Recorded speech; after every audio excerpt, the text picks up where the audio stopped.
Adventure never came to anyone. Great men have always sought out adventure.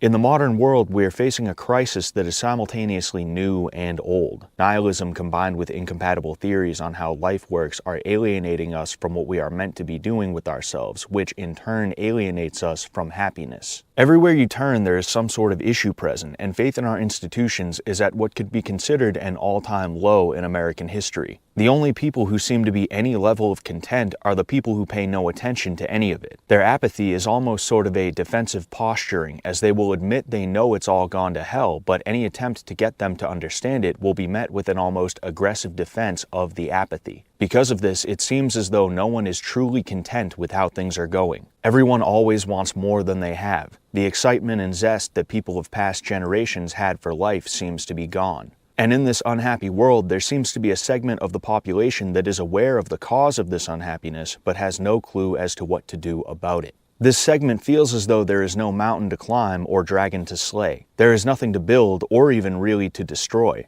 It's not uncommon to see these people, especially young men, look to the past longingly, wishing they were around for some great historical triumph. Settlers, pioneers, warriors, kings, scientists, spiritual leaders, cultures and traditions of a people who believed in something more than just egoistic materialism. One may look to these people as an example of what the world was meant to be, what men and women were meant to be.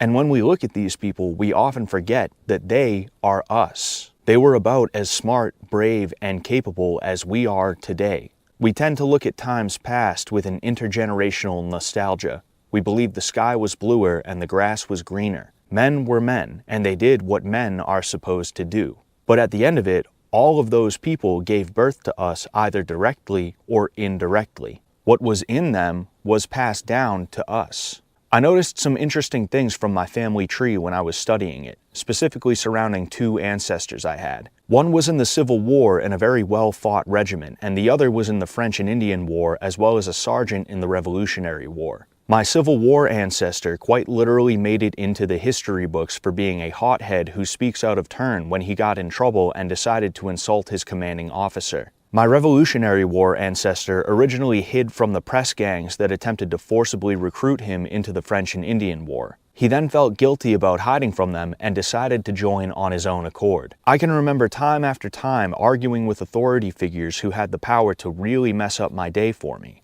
I didn't care.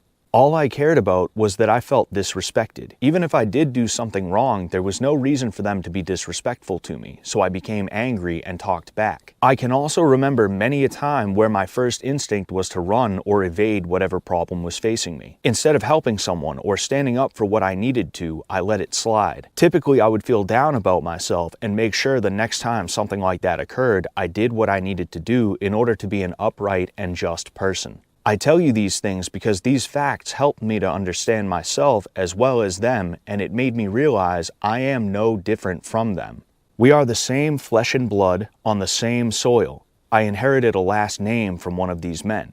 All of us share a heritage. So why is it that these giants whose shoulders I stand on were able to do great things, and I'm sitting here talking into a microphone about them? It's simply because they chose to partake in history as opposed to watching it commence without them. At the end of the day, they had to get up out of their chairs and go to the battle. Trenton is in New Jersey, not New Hampshire, and Fredericksburg is in Virginia, not Massachusetts.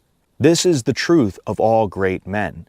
If the pioneers didn't go to a new land to settle, they wouldn't be called pioneers. They had to earn that title by doing something that was out of the norm for the time. They had to be trailblazers with an adventurous spirit. In many such cases, it wasn't adventure they were seeking out directly, but the adventure was a byproduct of the chasing of another goal or fulfillment of an opportunity. The people who settled the Midwest and beyond weren't doing it for adventure. They were doing it to have places to live and to find opportunities to make a living. It was necessity more than it was whimsy. A duty to protect and provide has guided men across seas and into battles for millennia. Most would not travel thousands of miles in horse-drawn carriages just for the sake of it, and most people don't even like the idea of fighting in self-defense, let alone for fun. It is no coincidence that the generations that had the lie of nihilism pushed onto us are bored. There is no duty to be had, therefore no one feels a need to run towards the danger.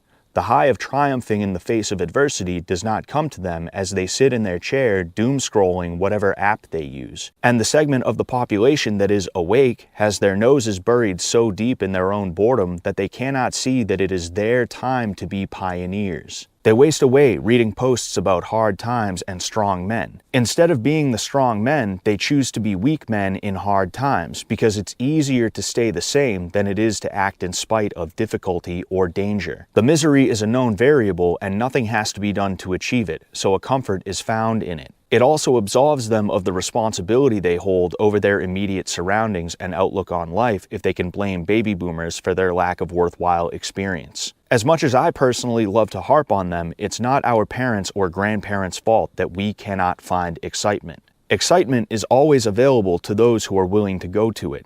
You just have to have the guts and the grit to do so.